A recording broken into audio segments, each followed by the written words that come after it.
નમસ્કાર દોસ્તો, વિડીયોમાં ફરી એક વખત તમારું સ્વાગત કરું છું। આમ તો હવે ભારત દેશની જનતા જાણી ચૂકી છે કે દેશના વડાપ્રધાન નરેન્દ્રભાઈ મોદી જે રીતે સંસદ ભવનની અંદર કે કોઈ સ્ટેજ પર કોઈ મંચ પર જે ભાષણો કરે છે એ ભાષણોની અંદર હવે 90% જુઠ્ઠાણા ફેલાવતા હોય એવા ભાષણો હોય છે।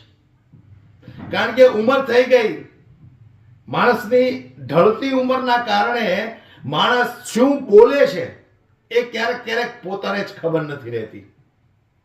ત્યારે જે રીતે કુંભ મેળાને લઈને સંસદ ભવનની અંદર નરેન્દ્રભાઈ મોદીએ જે ભાષણ કર્યું એ ભાષણની અંદર નરેન્દ્રભાઈ મોદીનું એવું કહેવું છે કે કુંભ મેળામાં જેટલા લોકો સ્નાન કરવા આવ્યા હતા, દરેક જ્ઞાતિના લોકો સ્નાન કરવા માટે આવ્યા હતા, એનાથી દેશને એક સંદેશ પહોંચ્યો છે, એકતાનો સંદેશ પહોંચ્યો છે।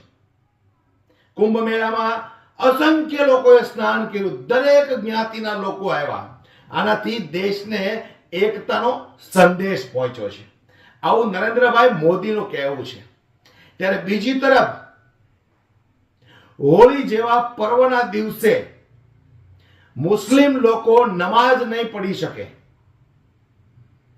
એવા નિર્ણયો લેવામાં આવે છે ઉત્તર પ્રદેશના મુખ્યમંત્રી દ્વારા। મહારાષ્ટ્રની અંદર એવા ભાષણો આપવામાં આવે છે કે ઔરંગઝેબની કબર ખોદી અને એમાં તેના અવશેષો બહાર કાઢો। વિચાર કરો તમે, આમાં ક્યાં એકતા છે? ત્યારે આ ભાષણોની વચ્ચે એક કટ્ટર હિન્દુ પોતાના કપાળમાં જય શ્રી રામ લખાવી અને મસ્જિદની સામે પહોંચ્યો છે। હવે તમે એ વ્યક્તિને જોશો ને તો સૌથી પહેલા તો તમે હસી પડશો। એક મચ્છરને આપણે ફૂંક મારીએ અને ઉડીને કેમ દૂર વયું જાય, તમે જોવો એને એક વખત, એનું શરીર જુઓ તમે, એના પહેરેલા કપડા જુઓ તમે, એનો વેશ જુઓ, પોતાને કટ્ટર હિન્દુ ગણાવે છે। ચલો કટ્ટર હિન્દુ છો, નો ડાઉટ, સારી વાત છે, પણ કપાળ ઉપર કટ્ટર હિન્દુ લખાવી અને મસ્જિદોની સામે જઈ અને ઊભા રહેવું, મુસ્લિમ સમાજના લોકોને ભડકાવવાની કોશિશ કરવી, એ કેટલું યોગ્ય છે? ત્યારે આ વાતને લઈને શર્માજીએ શું કહ્યું છે, આવો દોસ્તો આપણે સાંભળીએ, પણ વિડીયો પૂરો સાંભળજો।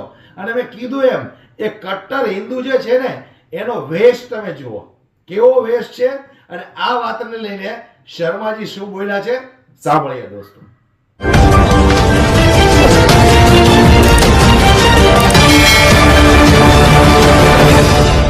कट्टर हिंदू लिखवा रखा है उनके। नहीं, इस कट्टर हिंदू को मैं जरा शक्ल आप जरा गौर से दिखाइए। इसे अगर एक फूंक मार दी जाए तो इसका कट्टरपना और ये खुद पता नहीं कहाँ तक उड़ता हुआ जाएगा। एकता की बात नहीं है ये, एकता की बात, मोदी जी के भाषण के हमेशा दो अर्थ होते हैं। जब वो इस तरह के भाषण देते हैं तो उसका सीधा मतलब होता है कि आने वाले टाइम में इसी बात पे कंट्रोल करा है। क्या होता है कट्टर हिंदू? कट्टर हिंदू के हिसाब से आपने हिंदुओं की एक भी पद्धति अपनाई है? और हिंदुस्तान में हर कहीं भी हम जय श्री राम लिख सकते हैं, हमें कोई नहीं रोक सकता है। वहाँ पे इलाके में लाइटें उतरवा दी, ये लाइटें उतरवा दो, लाइटें उतारो, तुम्हारे को कोई हक नहीं है लाइटें जलाने का। तो ये सांप्रदायिक विद्वेष फैलाने की तो तरीका है। उसकी कब्र खोद दी जाए, उसका कंकाल निकाल दिया जाए, और आज 318 साल बाद क्या उसकी कब्र से निकलेगा क्या? ऐसे मंदिर का क्या फायदा जिसमें कत्लेआम हो जाए? तो मैं नहीं मानता, समाज के लिए गलत है। देश के लिए करो या समाज के लिए करो या अपने परिवार के लिए करो, लेकिन कट्टरवादिता नहीं, जैसा माहौल है उसके हिसाब से चलते जाओ। भाईचारा बढ़ रहा होता तो आज ये नौबत आती, आज ये दंगे फसाद की नौबत आती अगर भाईचारा बढ़ रहा होता। एक तरफ आप दावा करते हो भाईचारा बढ़ रहा है, हम भाईचारा बढ़ाने के लिए काम कर रहे हैं, दूसरी तरफ आप उन्हीं लोगों को हवा दे रहे हो जो सांप्रदायिक उत्तेजना फैला रहे हैं, जो सांप्रदायिक विद्वेष फैला रहे हैं। दिल्ली से शुरुआत करते हैं। दिल्ली के अभी 2-3 दिन पहले की बात है, आपको भी याद होगा, सुभाष मोहल्ला गांधीनगर के पास जो है, वहाँ पे अभी ईद आने वाली है। ईद की वजह से लोगों ने वहाँ पे अपने जितने मुस्लिम आबादी है उन्होंने अपने घरों के आसपास और ये सब में गली में लाइटिंग कर रखी है। वहाँ के एक निगम पार्षद का पति, जिसकी कोई हैसियत नहीं, सिर्फ हैसियत क्या है, निगम पार्षद का पति, ये उसका संवैधानिक दर्जा है, जो कि संवैधानिक भी नहीं होता। असंवैधानिक दर्जा के निगम पार्षद का पति, जैसे पंचायत में होता है ना कि वो सरपंच का प्रधान पति, उसका नाम बड़ा बड़ा और प्रधान का नाम छोटा छोटा, तो वो वाली हालत है। उसने वहाँ पे इलाके में लाइटें उतरवा दी, ये लाइटें उतरवा दो, लाइटें उतारो, तुम्हारे को कोई हक नहीं है लाइटें जलाने का। तो ये सांप्रदायिक विद्वेष फैलाने की तो तरीका है। आपकी होली आती है, हर साल आती है, होली आती रहेगी। पहले कभी आपने कभी ऐसी सूचनाएं सुनी कि जुम्मा तो साल में 52 बार आता है, लेकिन होली एक बार आती है। आज से कभी पहले 2015 से पहले, 25 से पहले या 2014 से पहले आपने कभी ये बात सुनी किसी कांग्रेस की सरकार में, वीपी सिंह की सरकार में, अटल बिहारी वाजपेयी जी की सरकार में कभी ऐसा कोई घोषणा सुनी? नहीं सुनी होगी। लेकिन ऐसा क्यों होता है कि मोदी जी के राज में ऐसी चीज़ें सुनने को मिलती हैं। अब रही बात औरंगजेब की, 318 साल हो गए आज औरंगजेब को मरे हुए। 1707 में औरंगजेब की मृत्यु हुई थी, 3 मार्च 1707। 318 साल बाद उसकी कब्र से खोदना या उखाड़ना, क्या इसका मकसद है? क्या निकलेगा इसे उखाड़ के या पछाड़ के? और जो इस तरह के कृत्य को हवा दे रहे हैं वो लोग सबसे बड़े देशद्रोही हैं, सबसे बड़े धर्मद्रोही हैं। हमारे हिंदू धर्म में मानने वाले अगर लोग जो होते हैं, क्या हिंदू धर्म में कभी ये बताया गया है कि किसी की मृतक व्यक्ति के साथ इस तरह के हरकतें करो? क्या मृतक व्यक्ति को सम्मान देना तो हमारे हिंदू धर्म में सबसे पहले बताया गया है कि मृतक व्यक्ति जो होता है, कभी भी आपने तमाम लोगों की वो करी होगी, चौथा या 13वीं अटेंड करी होंगी, अड़ोस पड़ोस में घटनाएं होती हैं, लोग मर जाते हैं। कभी किसी के नाम के साथ आपने जुड़ा देखा कि नरक ही है? हर एक के साथ एक ही चीज़ ली गई थी ना, स्वर्ग ही है। हमारे पिताजी स्वर्ग सिधार गए, हमारे दादाजी स्वर्ग सिधार गए, हमारी दादी जी स्वर्ग सिधार गई। सबके साथ एक ही चीज़ लिखी होती है ना, चाहे वो व्यक्ति कैसा भी रहा हो, लेकिन नाम क्या लिखा जाता है? स्वर्गीय है। तो हमारे हिंदू धर्म में क्या कभी खुर्द-बुर्द करने की इजाज़त दी है कि लाश के साथ दफनाने के बाद अंतिम संस्कार में सबको सम्मान दिया जाता था? सबसे बड़ा उदाहरण आपको देता हूँ रामायण का। प्रभु श्री राम का अनुसरण करते हुए आज ये गंद मचाते घूम रहे हैं ना, श्री राम का राम लेके हंगामा करते घूम रहे हैं। श्री राम ने जब रावण को मारा था तो रावण का अंतिम संस्कार करने से विभीषण ने मना कर दिया था। तो प्रभु श्री राम ने विभीषण को कहा कि नहीं, ये तुम्हारा भाई था और इसका अंतिम संस्कार करना तुम्हारा फर्ज है, क्योंकि व्यक्ति की मृत्यु के साथ ही उसके सारे पाप नष्ट हो जाते हैं। जब तक वो जीवित है तब तक वो पापी है। अब वो मर गया, तब वो परमात्मा में मिल गया, अब वो पापी नहीं है। अब उसका फैसला ऊपर होगा, अब हम उसका फैसला नीचे नहीं कर सकते। तो इसलिए इसका जो है अंतिम संस्कार आप ही करोगे। और अपनी देख रेख में उन्होंने जो है रावण का अंतिम संस्कार कराया। और दूसरा उदाहरण कि रावण पापी था, निर्लज था, व्याभिचारी था, हर तरह की उपहार रावण को दी जाती है। लेकिन उसी रावण से प्रभु श्री राम ने, जब वो मृत्युशैया पे पड़ा हुआ था, लक्ष्मण जी को भेजा ना ज्ञान बातें प्राप्त करने के लिए कि जाओ, ये रावण सबसे बड़ा, दुनिया का सबसे बड़ा महाज्ञानी है, सृष्टि का, ब्रह्मांड का सबसे बड़ा महाज्ञानी है, जाके इससे कुछ जाके दीक्षा लो। तो लक्ष्मण जी जाके उसके सिराने बैठ गए, तो उन्होंने दीक्षा देने से मना कर दिया। कि ऐसा क्यों हुआ कि जब दीक्षा दी ली जाती है या शिक्षा ली जाती है तो पैरों की तरफ बैठा जाता है। फिर उन्होंने लक्ष्मण जी को 4-5 अपनी बातें बताई कि अपना भेद कभी किसी को नहीं देना चाहिए, शत्रु को कमतर नहीं आंकना चाहिए, घमंड और दर्प नहीं करना चाहिए। तो जो कि आगे चल के उन्होंने अपने जीवन में आत्मसात करी ये चीज़ें। तो फिर कहाँ है हमारे संस्कारों में किसी भी मृत आत्मा के साथ या किसी भी मृतक के साथ इस तरह के व्यवहार करना कि उसकी कब्र खोद दी जाए, उसका कंकाल निकाल दिया जाए? और आज 318 साल बाद क्या उसकी कब्र से निकलेगा? क्या हड्डियां निकलेंगी? अगर गली नहीं होंगी तो 2-4 हड्डियां मिल जाएंगी। क्या करोगे उन हड्डियों को भाई? क्या करोगे? इस चीज़ों से क्या हमारे देश की समस्या खत्म हो जाएगी? भुखमरी इंडेक्स में हमारा देश 111वें नंबर पे आज जूझ रहा है, क्या वो एक 0 नंबर पे आ जाएगा? मैं कहता हूँ खोद दो जी, सारी कब्रें खोद दो, कोई फर्क नहीं पड़ता। कब्रें खोदने से उन्हें तो कोई फर्क नहीं पड़ता, वो तो जाके जहाँ उन्हें मिलना था मिल गए। लेकिन इसके खोदने के बाद से भारत का गरीबी सूचकांक 111 से 0 पे आ जाएगा। भारत की बेरोजगारी दर 7.2 से 0 पे आ जाएगी। भारत में जो अत्याचार हो रहे हैं, जो अपहरण हो रहे हैं, जो बलात्कार हो रहे हैं, जो हत्याएं हो रही हैं, जो बहन बेटियों की इज्जत तार करी जाती है, क्या वो घटनाएं रुक जाएंगी? क्या भारत के जो 80 करोड़ जनसंख्या जो 5 किलो राशन पे निर्भर है, क्या वो आत्मनिर्भर हो जाएगी? उसे 5 किलो राशन की जरूरत नहीं पड़ेगी, वो इतने खाने कमाने योग्य हो जाएगी इस कब्र के उघड़ते ही, इस कब्र को उगाड़ते ही, इस कब्र को तोड़ते ही, कि उनके 5-5 किलो राशन 50 किलो में बदल जाएगा और वो इतने आत्मस्वाभिमानी हो जाएंगे कि 50 किलो राशन खरीद सकें। क्या प्रति व्यक्ति आय में हमारा दर्जा बढ़ जाएगा? आज 2,16,000 प्रति व्यक्ति आय है भारत की और 1,68,000 रुपये प्रति व्यक्ति पे कर्ज चढ़ा हुआ है। क्या बचा हमारे पास? क्या बचा हमारे पास? मात्र 50,000 भी नहीं बचे। प्रधानमंत्री जो बात कह रहे हैं, आज संसद में इस तरीके बयान दिया, महाकुंभ में एक भारत श्रेष्ठ भारत की झलक देखने को मिली, एकता की बात वहां पर उन्होंने कही कि एकता देखने को मिली। ये सब बातों से कितना इत्तेफाक रहते हैं कि महाकुंभ के आयोजन से क्या कुछ संदेश गया? नहीं, ठीक है जी, महाकुंभ का आयोजन अच्छा था, इसमें कोई ऐसी बात नहीं, जो हुआ ठीक है। बड़े बड़े आयोजन होते हैं, होती है, लेकिन महाकुंभ में जब आयोजन का उन्होंने श्रेय तो लूट लिया, लेकिन महाकुंभ में जो भगदड़ मची, जो महाकुंभ के लिए दिल्ली रेलवे स्टेशन पर भगदड़ मची, जो इलाहाबाद प्रयागराज में भगदड़ मची, उसके लिए उन्होंने मृतकों के लिए 2 मिनट का शोक संवेदना नहीं प्रकट कर सकते थे? क्यों? क्योंकि उन्हें तो लाशों में राजनीति करने की आदत है। 2 मिनट का शोक संदेश उनके लिए भी ले सकते थे। विपक्ष भी चाहता था इस मुद्दे पे बोलना, कुंभ के मुद्दे पे बोलना, विपक्ष को बोलने ही नहीं दिया गया, सिर्फ अपनी वाहवाही लूटी और उसके बाद बस बाकी किसी को बोलने नहीं दिया गया। भाई महाकुंभ आपने ठीक है करा, अच्छी बात है, हमें कोई आपत्ति नहीं है, आपत्ति हम कर भी नहीं सकते। हम कौन होते हैं किसी भी आयोजन पर आपत्ति उठाने वाले? सदियों से चलता आ रहा है, चलता रहेगा, कोई इनको नहीं रोक सकता।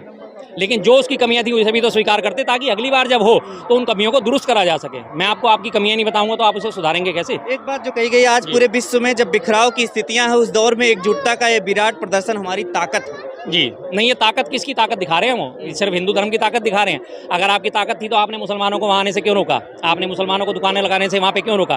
भारत की विश्व की जो आबादी है 800 करोड़ की आबादी में से 140 करोड़ भारत है, भारत की आबादी। उस 140 करोड़ में हिंदू, मुस्लिम, सिख, ईसाई, जैन, बौद्ध, पारसी सारे ही है ना। आपने क्यों एक धर्म के लिए इसे मोटिवेट करा सिर्फ कि नहीं दूसरे धर्म के लोग आएंगे ही नहीं? और मैंने आपसे पहले भी बात करी थी कि अच्छा ही हुआ कि अगर मुसलमानों को कुंभ में आह्वान नहीं हुआ, नहीं तो सारी भगदड़ का ठीकरा उन्हीं के सिर्फ फूट जाता। लेकिन आपने एक ऐसी एकता का परिचय दिया, एक साइड की एकता का परिचय देते तो आप पूरे भारत को इकट्ठा करते, पूरे भारत से लोग आते जाते। और जितने भी कुंभ में दावे करेंगे सारे फेलियर दावे हैं। संभल में क्यों विवाद बढ़ रहा है? जिस तरीके से देख रहे हैं मस्जिद को तिरपाल से ढका जा रहा है, उसके बाद जय श्री राम के नारे लिखे जा रहे हैं, इन सब पर नियंत्रण क्यों नहीं चल रहा? योगी जी क्या बढ़ावा दे रहे हैं? बिल्कुल बढ़ावा दे रहे हैं। योगी जी तो आपने पुराने भाषण सुने होंगे, उन्होंने पहले ही कहा था ये चुनाव जब 2022 में चुनाव हुए थे यूपी में, उन्होंने क्या बात बोली थी? ये 80-20 का चुनाव है, ये 80-20 का चुनाव है। तैमन टोपी वाले तुम्हारा हक ले जाते हैं, इसलिए ध्यान रखना ये 80-20 का चुनाव है। 80% मतलब हिंदू, 20% मुस्लिम मतलब मुस्लिम। लोकसभा चुनाव में मोदी जी की भाषा क्या थी?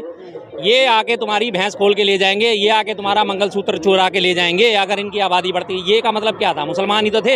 एक तरफ वो एकता का परिचायक बनते हैं, अपने आप को दिखाते हैं कि मैंने एकता का आह्वान करा, दूसरी तरफ वो मुसलमानों को ठहराते हैं कल्प्रिट, ठहराते हैं कसूरवार, ठहराते हैं। बताइए, अब संभल और बहराइच आपस में ज़्यादा दूरी नहीं है ना। बहराइच में घटना हुई, रामगोपाल मिश्रा मारा गया, उसके परिवार को तुरंत 10 लाख रुपए का मुआवजा घोषित कर दिया गया, जो कि अभी तक मिला भी नहीं है। अक्टूबर की वो घटना थी और आज क्या आ गया? मार्च आ गया, अभी तक मिला भी नहीं है, वो 5 महीने हो गए हैं। और उसके बाद संभल में भी घटना होती है, संभल में 5 मुसलमान मारे जाते हैं, क्या उन्हें 1 रुपया भी दिया गया? तो आप खाई कौन खोद रहा है? खुद ही खोद रहे हो ना। दंगा वो भी था, दंगा ये भी है, मारा वो भी गया, मारे ये भी गए, लेकिन सिर्फ फर्क क्या? वो हिंदू था, ये मुसलमान है। हिंदू मुसलमान की जो भावना एक तरफ बढ़ रही है, जैसे आप देख सकते हैं पीछे ही वो कट्टर हिंदू लिखवा रखा है उनके माथे पे, आप दिखाइए उनको। तो इस तरीके की जो भावनाएं लोग लेकर के चल रहे हैं, क्या इससे खाइयों को बांटने में मदद मिल रही है? नहीं, इस कट्टर हिंदू को मैं जरा शक्ल आप द्वारा गौर से दिखाइए। इसे अगर एक फूंक मार दिया है तो इसका कट्टर बना और ये खुद पता नहीं कहाँ तक उड़ता हुआ जाएगा। ये कट्टर जो कह रहा है। और दूसरी बात, हमारे हिंदू धर्म में आपने कहीं भी, अगर आपने गीता पढ़ी है, रामायण पढ़ी है, विष्णु पुराण पढ़ा है, दुर्गा सप्तशती पढ़ी है, कोई सा भी आपने हिंदू धर्म ग्रंथ पढ़ा है, क्या उसमें कहीं भी किसी भी जगह पे कट्टर शब्द का उल्लेख है? कहीं भी बताइए मुझे, अगर मेरा ज्ञान कम हो तो। मैं सारे खड़े लोगों से पूछता हूँ, भाई साहब जितने भी हिंदू लोग हैं, किसी भी धर्म ग्रंथ में क्या कट्टर शब्द का उल्लेख है? कोई नहीं बता पाएगा, क्योंकि नहीं है। कहीं भी गीता में कट्टर शब्द का उल्लेख नहीं है, कहीं भी रामायण में कट्टर शब्द का उल्लेख नहीं है। ये ऐसे घटिया से लोग, मानसिकता वाले लोग, जिनको खुद खड़े होने के लिए सहारे की जरूरत पड़ती है। अभी ये अमरवेल बन जाएगा थोड़ी देर में, पेड़ का सहारा लेके खड़ा होगा, ये अपने आप को कहते हैं हम कट्टर हिंदू है। कट्टरपना होता क्या है? क्या होता है कट्टर हिंदू? कट्टर हिंदू के हिसाब से आपने हिंदुओं की एक भी पद्धति अपनाई है? एक भी चीज़ आपने अपनाई है? अंग्रेजी कपड़े पहने हुए हो, अंग्रेजी बातें कर रहे हो, अंग्रेजी भाषा में फ़ोन चला रहे हो, काहे के हिंदू हो भाई? फिर तुम काहे के हिंदू हो? हिंदू हो तो हिंदी की बात करो, संस्कृत पढ़ो। एक संस्कृत में श्लोक सुना सकेगा? ये नहीं सुना सकेगा। क्यों? क्योंकि ये नहीं है, ये नकली सब हिंदू हैं, सिर्फ नकली लोगों को परिशोध। हाँ चल, तू तो तेरी बात बेकार आदमी है तो ये जो प्रधानमंत्री का जो भाषण था, उसके क्या लगता है कि ये इसके पीछे कोई और मंशा है, या फिर ये भाषण जो है सच में एकता की बात कहने के लिए नहीं, एकता की बात नहीं है ये। एकता की बात, मोदी जी के भाषण के हमेशा 2 अर्थ होते हैं। जब वो इस तरह के भाषण देते हैं तो उसका सीधा मतलब होता है कि आने वाले टाइम में इसी बात पे कंट्रोल करो, क्योंकि आने वाले अभी अक्टूबर या नवंबर एंड तक या दिसंबर में बिहार में चुनाव हैं। आपको याद है ना, इस बार बिहार, और बहुत बड़ा स्टेट है बिहार, तो बिहार की सत्ता जो है अभी तो लंगड़ा के चल रही है। नीतीश कुमार जी चल रहे हैं बीजेपी की सहायता से। अब बीजेपी वहाँ पे अपना एक छत्र राज कायम करना चाहती है। अब अल्टीमेटली बिहार जो है, बिहार में भी हिंदू मुस्लिम की अच्छी खासी आबादी है, हिंदुओं की भी और मुसलमानों की भी। वहाँ पे भी मुस्लिम वोट जो है निर्णायक साबित होता है। तो सीधा सीधा उन्होंने वहाँ पे भी आह्वान कर दिया कि हिंदू की एकता के राग लापो और मुसलमानों को किनारे करो। और उन्होंने वहाँ पे मुख्यमंत्री सम्राट चौधरी, उसको आगे कर ही दिया है। वहाँ पे देखा आपने ना, सम्राट चौधरी वहाँ पे लगातार वो हिंदुत्ववादी बयान देने शुरू उन्होंने कर दिए। आने वाले 8-9 महीनों में आपको बिहार में अब रोज़ यही बयान सुनने को मिलेंगे। वहाँ के गिरिराज सिंह है, उन्होंने बकवास करनी शुरू कर ही दी है। गिरिराज सिंह बिहार से ही आते हैं, बेगूसराय से, उन्होंने बकवास करनी शुरू कर ही दी है। तो उनके इस तरह के बयान रोज आएंगे, जहरीले बयान रोज आएंगे। वो चुनाव भी इन्होंने इसी तरह इसी मुद्दे पे केंद्रित करके लड़ना है, और इनके पास कोई दूसरा तरीका है नहीं। विकास की बात करी जाए तो विकास के नाम पे जीरो हैं। अमेरिका की लल्लो चप्पो करने में लगे, क्योंकि अमेरिका 100% टैरिफ लगा रहा है, 200% टैरिफ लगा रहा है। तो अमेरिका की लल्लो चप्पो ट्रंप की तारीफें करने में लगे। ट्रंप इन्हें लगातार धकिया रहा है। लेकिन अंतिम सवाल यही है आपसे कि महाराष्ट्र में जो दंगे हो रहे हैं, औरंगजेब के नाम पर जो राजनीति हो रही है, ये सब क्यों शुरू हुआ? बता रहे हैं सपा नेता के बयान से ही शुरू हुआ और ये दंगे तक पहुंच गया। नहीं, सपा नेता के बयान ने इसने क्या कर दिया जी? आप एक बात बताइए, 350 साल पहले, 318 साल पहले एक बंदा मर चुका है, उसके बारे में आज किसी की राय अच्छी है, किसी की राय बुरी है, किसी की राय अच्छी है, किसी की राय बुरी है। उन बातों को आप आज की डेट में अंगीकार करके क्या उनसे लड़ोगे? ऐसे तो सिकंदर भी बहुत बुरा था, मैं सिकंदर को गाली देता हूँ, तो अब तुम सिकंदर के फेवर में आ जाओगे लड़ने के लिए? नहीं आओगे ना, बेकार की बातें हैं। अशोक ने पूरे विश्व, पूरे भारतवर्ष में जो हमारा अखंड भारत हुआ करता था, कितना बड़ा कत्लेआम मचाया था सम्राट अशोक, फिर भी उसे महान कहा जाता है। और लास्ट में जब उड़ीसा का कलिंग युद्ध हुआ, उसके बाद उसने हथियार डाले कि मैं अब इस रक्तपात से थक गया हूँ, अब मैं जो है कि बहुत धर्म धारण करता हूँ और अब मैं अहिंसा का पाठ पढ़ाऊंगा लोगों को और खुद भी अहिंसक रहूंगा। लेकिन करा कब उसने? तब। तो फिर अशोक को भी गलत ठहराए हम, ठहराएं कि उसने इतना बड़ा रक्तपात क्यों करा था? अपने 11 भाइयों को मारा था अशोक ने, 11 भाइयों को, जिसमें सुसेन सबसे बड़ा था, जिसके साथ उसकी हमेशा अदावत चलती थी। तो फिर इन बातों का आज की डेट में करके कुछ बेनिफिट मिलेगा हमें? एक और आपने खबर सुनी होगी, जो गाजी मेला है, जो परंपरा चली आ रही है, उसको रोका जा रहा है। कहा जा रहा है वहाँ के जो एसपी या कोई अधिकारी हैं जिन्होंने कहा है कि ये मेला जो है गलत परंपरा से चली आ रही है, जिन्होंने महमूद गजनवी ने आक्रमण किया, उसका सेनापति और तमाम चीजें बातें चल रही हैं। हाँ जी, ठीक बात है। उसको मेले को इसी बात को कह के रोका जा रहा है। लेकिन फिर तो आप सारी चीज़ें रोकोगे, फिर क्या क्या चीज़ें आप रोकोगे? क्या क्या चीज़ें आप रोकोगे? हर चीज़ इसी बात पे कहीं ना कहीं आती है, साबित होती है। कोई ना कोई त्यौहार, कोई ना कोई जो मेले इसी तरह से लगते हैं कि कहीं अच्छा हुआ, कहीं बुरा हुआ, कहीं अच्छा हुआ, कहीं बुरा हुआ। आज की डेट में इन सब चीज़ों जो परंपरा, एक तरफ आप कहते हो हम सनातन की संस्कृति की रक्षा करते हैं, परंपराओं की रक्षा करते हैं, उन्हीं परंपरा को आज धता बता रहे हो आप। भाई ठीक है, उस मेले से क्या होता है? लोग आते हैं, मेले में शामिल होते हैं, मिलते हैं जुलते हैं, चले जाते हैं, खत्म हो जाती है बात। कौन उन चीज़ों को अंगीकार कर रहा है? लोगों को रोजी रोटी से फुर्सत नहीं है अपनी, इन चीज़ों में कौन घुसेगा? इन चीज़ों में सिर्फ ऐसे लोग घुसते हैं जिन्हें कहा जाता है कब्र बिज्जू। कब्र बिज्जू एक जानवर होता है जो कब्रें खोद खोद के काम चलाता है, जो कब्रें खोदता है। तो आज की डेट में बीजेपी की हालत उस कब्र बिज्जू जैसी हो गई है कि जो कब्रें खोदने में लगी हो। और दूसरा होता है प्राणी, गिद्ध। गिद्ध की नज़र हमेशा मरे हुए लोगों पे ही होती है, मरे हुए प्राणियों पे होती है, चाहे वो आदमी हो, मनुष्य हो, चाहे वो कोई जानवर हो। जब वो मर जाता है तब उसमें गिद्ध चोंच मार मार के अपना पेट भरता है। तो आज की डेट की जो हालत है बीजेपी की, वो कब्र बिज्जू और गिद्ध से कम नहीं है। ठीक है, बहुत बहुत शुक्रिया। और लोगों से बात करेंगे किस तरीके से देखते हैं प्रधानमंत्री नरेंद्र मोदी ने आज बात कही है महाकुंभ को लेकर के कि एकता का संदेश गया। कैसे देखते हैं इस चीज़ को लेकर आप? अब उनके विचार से एकता का संदेश है, हिंदू धर्म के हिसाब से एकता का संदेश है। मुसलमान भी वहाँ पे काम किया है, तो मैं तो एकता का संदेश ही मानूंगा। जब 66 करोड़ लोग वहाँ पे स्नान करने जा सकते हैं और बिजनेस भी करेंगे, किया है, सबने किया है, तो एकता का संदेश ही। और क्या है, अच्छी बात, बहुत देश के लिए अच्छी बात है। नहीं, एक तरफ जो है जिस तरीके से हिंदू मुस्लिम की भावना कह रहे हैं भड़का रही है बीजेपी, तमाम तरीके से दंगे हो रहे हैं, नफरत हो रहा है, आपस में खाइयाँ बढ़ रही हैं, तो एक तरफ ये एकता का संदेश देने की बात कैसे? देखो वो अब उनका विचार यही है कि हम हिंदुस्तान को जोड़ा है तो एकता का संदेश है। 66 करोड़ लोग अगर कुंभ में जा सकते हैं तो इससे बड़ा एकता का संदेश पूरे वर्ल्ड में कहाँ होगा? बताओ। ये इसको मैं तो मानता हूँ कि एकता का संदेश है। अब रहा हिंदू मुस्लिम की बात, ये जो एक कब्र का जो इन्होंने नया मुद्दा उठाया है, कब्र का जो नया मुद्दा उठाया है, ये देश के हित में तो नहीं है। जो जैसा था उसको कौन बदल सकता है? उठाया है कब्र का मुद्दा? अब मैं तो सुना है कि एक फिल्म आई थी, उसको फिल्म को देख के हुआ सारा काम ये। और जो समाज तो बीजेपी की है, वहाँ पे समाजवाद, बीजेपी का मुख्यमंत्री भी कह रहा है कि इसको हटाना चाहिए। तो वही तो क्यों ऐसा हो रहा है? वही तो अब नफरत है तो उनके मन में, उनके इसके पिछले कारनामे जो उन्होंने देखे होंगे। 39 ईयर उन्होंने राज किया है हिंदुस्तान पे, जिस एरिया में, लेकिन उसकी कब्र बनी है महाराष्ट्र में जाकर, राज किया है दिल्ली के आसपास में उसने। तो ये उसने जो क्रूरता दिखाई है, उस क्रूरता को मन में एक ऐसा लोगों के भड़काया जा रहा है कि उसको, वो एक बहुत ही घटिया आदमी था, इस वजह से लोगों को भड़काया जा रहा है। इनके बारे में क्या कहेंगे? देखिए, कट्टर हिंदू लिखा रखा है, कट्टर लिखा रखा है, हिंदू भी लिखा रखा है ना, हिंदू लिखा रखा है। इन्होंने तो मिटा लिया, युवाओं का जो है क्या संदेश देना चाह रहे हैं? इन्होंने तो मिटा लिया लगता है। कट्टर नहीं मिटाया, अभी दिखता है। देखो ये ना एक शरीर पर परमानेंट खुदवाना, ये अच्छी बातें नहीं है। मन में जो है वो रखो, काम करो, देश के लिए करो या समाज के लिए करो या अपने परिवार के लिए करो, लेकिन कट्टरवादिता नहीं।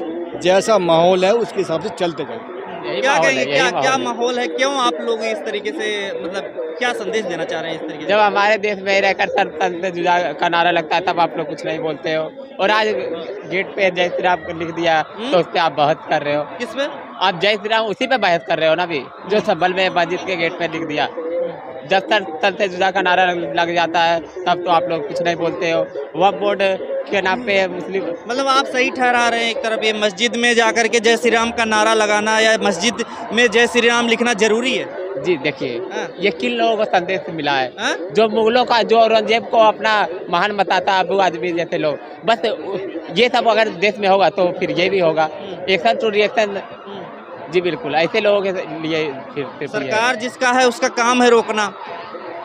आप युवा हैं, आपका सही सोच का लगाना काम है कि आप जो है कहेंगे नहीं ऐसी चीज बढ़ावा दो, अगर वो कर रहे हैं तो हम भी चलें आगे। उधर से होगा तो फिर इधर से भी होगा भाई। इधर से होगा क्या जी होगा? होगा, एक्शन टू रिएक्शन जी। उधर से अगर औरंगजेब को महान बताओगे, बाबर को महान बताओगे तो वो लोग महान नहीं है, हमारे राम महान है। तो और ये हिंदुस्तान मेरे राम का महान है, ये हिंदुस्तान कहने के मेरे लिए राम आपको- का है। ये कहने के लिए हेलो, आपको पहली बात, हिंदुस्तान मेरे राम का है, ठीक है। और हिंदुस्तान में हर कहीं भी हम जय श्री राम लिख सकते हैं, हमें कोई नहीं रोक सकता है। और एक पहली बात, हमारे जब 36 मंदिर टूटते हैं, मस्जिद बना दिया जाता है उसके ऊपर, तब तो आप लोग कुछ नहीं बोलते हो।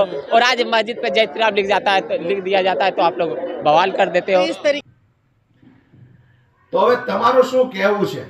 એક કટ્ટર હિન્દુને પોતાના કપાળમાં જય શ્રી રામ લખી અને મુસ્લિમ સમાજની દરગાહો પાસે જઈ ઊભા રહેવું કેટલું યોગ્ય છે?